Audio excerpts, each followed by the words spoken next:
yang terlibat langsung di lapangan misalkan soal pemagaran laut bukan Antoni Salim, iya, bukan Aguan, iya, tetapi Eng Chun atau Gojali, Ali Hanafi Lijaya, kemudian Mandor Mehmet ini adalah orang-orang yang bekerja untuk dan atas kepentingan proyek PIK 2 punya Aguan dan Antoni Salim. Jadi kepada Antoni Salim, saya himbau kepada saudara untuk segera hangout dari bisnis ini dan saya pastikan bisa berhenti. Ya, bismillahirrahmanirrahim.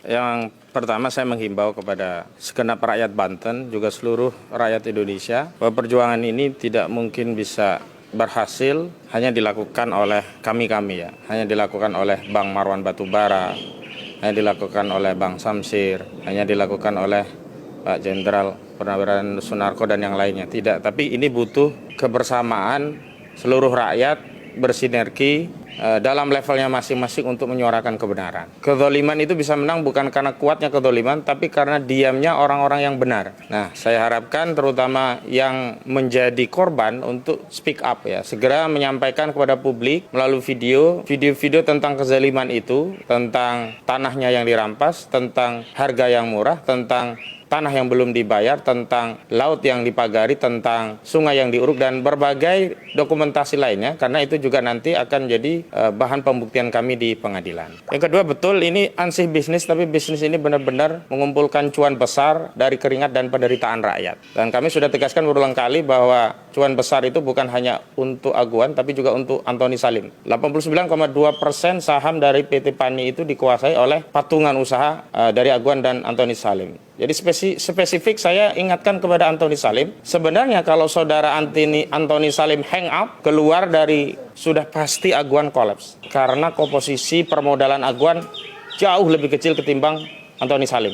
Dan sebenarnya Antoni Salim bisa berkiprah bagi bangsa dan negara dengan bisnis-bisnisnya yang memang memberikan manfaat bagi segenap rakyat. Misalkan Indofood ya, bisnis menyediakan pangan, menyediakan fasilitas dan sebagainya. Tidak perlu terlibat dengan bisnis-bisnis hitam yang merampas tanah rakyat yang memang cuannya besar sekali. Kalau Anda masih berlindung bahwa Anda tidak terlibat langsung, memang tidak terlibat langsung di lapangan. Yang terlibat langsung di lapangan misalkan soal pemagaran laut bukan Antoni Salim, iya, bukan Aguan, iya, tetapi Eng Chun atau Gojali, Ali Hanafi Lijaya, kemudian Mandor Mehmet ini adalah orang-orang yang bekerja untuk dan atas kepentingan proyek PIK 2 punya Aguan dan Antoni Salim. Jadi saya mengutip apa yang disampaikan oleh Aguan. Kalau Aguan mengakui ada mafia tanah di bawah, dan hari ini pun mengakui misalnya ada masalah dalam proses pembebasan lahan, jadi keduanya baik Aguan ataupun Antoni Salim tidak bisa cuci tangan dengan menyatakan itu kesalahan ada di bawah. Karena pada akhirnya tanah ini menjadi asas produksi bagi industri properti yang dikelola oleh Pantai Indah Kapuk 2. Nah, saya menyebut bahwa kejahatan terhadap perampasan tanah ini bersifat TSM, meminjam istilah yang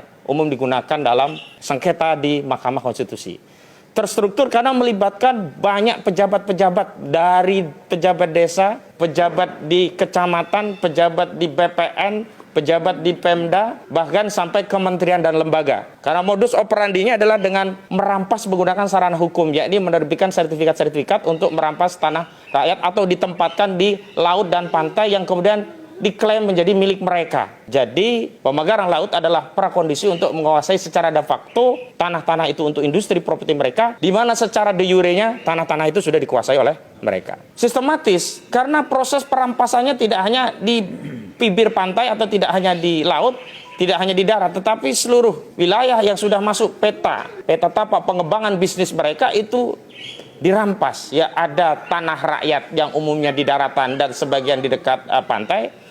Ada tanah negara, mayoritasnya di pantai dan di laut, termasuk di sungai-sungai yang diuruk dan jalan dan segala fasilitas publik yang pengelolaannya oleh negara. Dan ini semua adalah tindakan yang sangat tersistematis dan terakhir masif. Ini tidak hanya terjadi di satu RT, tidak hanya terjadi di satu RW, tidak hanya terjadi di satu desa, bahkan terjadi di 9 kecamatan atau 10 kecamatan, bahkan terjadi di 1 hingga 2 kabupaten di Provinsi Banten, yakni Kabupaten Tangerang sampai ke Kabupaten Serang, di mana ada 1 kecamatan, yakni Kecamatan Tanara yang terdampak proyek penindasan, proyek perampasan tanah rakyat. Jadi kepada Antoni Salim, saya himbau kepada saudara untuk segera hangout dari bisnis ini dan saya pastikan bisa berhenti. Tetapi kalau bisnis ini tetap jalan, berarti Anda pasang badan. Berarti Anda punya andil terhadap penderitaan perampasan tanah rakyat yang terjadi di Republik ini.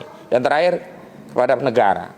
Sebenarnya tidak perlu lagi kami ini bersuara. Karena memang fungsi, tugas, dan tanggung jawab untuk melayani, melindungi rakyat itu ada pada negara. Nunggu berapa lama lagi?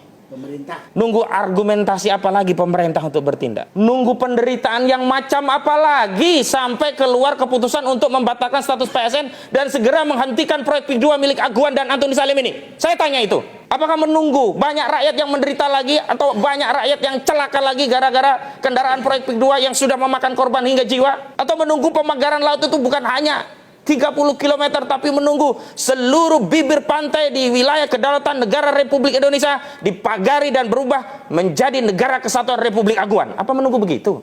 Kalau sudah itu yang ditunggu, maka sekali lagi ini benar-benar apa yang disampaikan oleh Pak Suryapto, benar-benar ini terjadi ya, kejahatan korporasi dan negara yang bersimbiosis atau yang disebut dengan SCC ya, State Corporate Crime gitu ya. State Corporate Crime. Karena apa? Ini ada pembiaran bahkan difasilitasi oleh negara. Negara yang dimaksud adalah pemerintahnya. Sementara negaranya itu sendiri sebenarnya konstitusinya tidak memberikan 1 inci pun peluang atau celah bagi pemerintah untuk melayani oligarki. Itu saja yang bisa saya sampaikan. Terima kasih. Wassalamualaikum warahmatullahi wabarakatuh.